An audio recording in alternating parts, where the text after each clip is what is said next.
আমরা তিন জায়গায় ভুল করেছি জীবনে। এক নম্বর ভুল করেছি, আমরা ইসলামকে মনে করেছি গতানুগতিকভাবে একটা ধর্ম,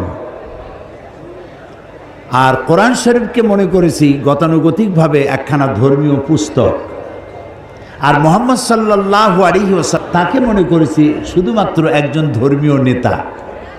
প্রথম ভুল করলাম, ইসলামকে মনে করেছি একটা ধর্ম, শুধুমাত্র ধর্ম। তো হিন্দু ধর্ম, খ্রিস্টান ধর্ম, ইহুদি, মজুসি, এই যে কত ধর্ম আছে, ওগুলো যেমন একটা ধর্ম, আমার ইসলাম কি সেই রকম ধর্ম না। এই বেদ, বাইবেল, সমস্ত ধর্মগ্রন্থকে আমরা শ্রদ্ধা করি।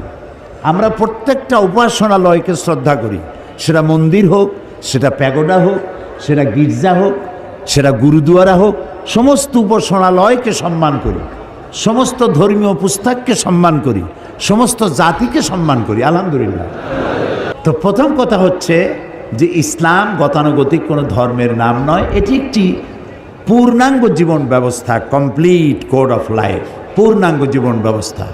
ইসলাম মানুষের জীবনের কোনো খণ্ডিত অংশকে শাসন করে না, নিয়ন্ত্রণ করে না, গোটা জিন্দিগিটাকেই নিয়ন্ত্রণ করে। সুবহানাল্লাহ বলেন। একটা দৃষ্টান্ত দেই, গরু আছে না বগুড়ায়, গরুরে যদি না বাঁধেন তাহলে গরু তো চেনে না যে আপনার জমিন কোনটা আর অন্যের জমিন কোনটা, সে নিজেরটাও খাবে, মালিকেরটা, অন্যেরটাও খাবে, ঠিক না? বোঝে না বলেই তো আপনি দড়ি দিয়ে বাঁধেন, দড়ি দিয়ে বাঁধে থইলে সে তার নির্দিষ্ট এরিয়ার দড়ি যদ্দূর যাবে অদ্দূর খাবে, এর বাইরে যাবে না।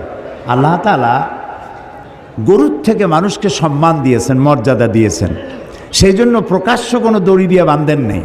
আল্লাহ তাআলা একটা অদৃশ্য দড়ি দিয়ে বাঁধছেন, সেই দড়িটার নাম হলো ঈমান। সেই দড়িটার নাম কি? ঈমান। লা ইলাহা ইল্লাল্লাহু মুহাম্মাদুর রাসূলুল্লাহ। এ হলো কলেমার ঈমানের রশি। এই ঈমানের রশি কলেমা যে পড়লো আর বিশ্বাস করলো, তার গলায় আর হাতে আল্লাহ লাগাই দিলেন। লাগাই দিয়ে বললেন, এইটা হলো মদ, এইটা হলো জেনা, এটা হলো সুদ, এটা হলো ঘুষ, এটা হলো আইল ঠেলা, এটা হলো ওজনে কম দেওয়া, ওইটা হলো খাদ্যে ভেজাল দেওয়া। তিলকা হুদুদুল্লাহ, এই হলো আল্লাহর বর্ডার। সুবহানাল্লাহ, সুবহানাল্লাহ। এই হচ্ছে আল্লাহর বর্ডার। ফালা তাকরাবুহা, খবরদার এই বর্ডার ক্রস করা তো দূরের কথা, এর বাইরেও যেও না, এটার কাছেও যেও না। সুবহানাল্লাহ, সুবহানাল্লাহ বলেন। তো ঈমানের রশি দিয়ে আমাকে বাঁধা হয়েছে, আর আমার জীবনটাকে নিয়ন্ত্রণ করেছে ইসলাম। আমি ইসলামের কোনো খণ্ডিত অংশকে মানতে পারি না।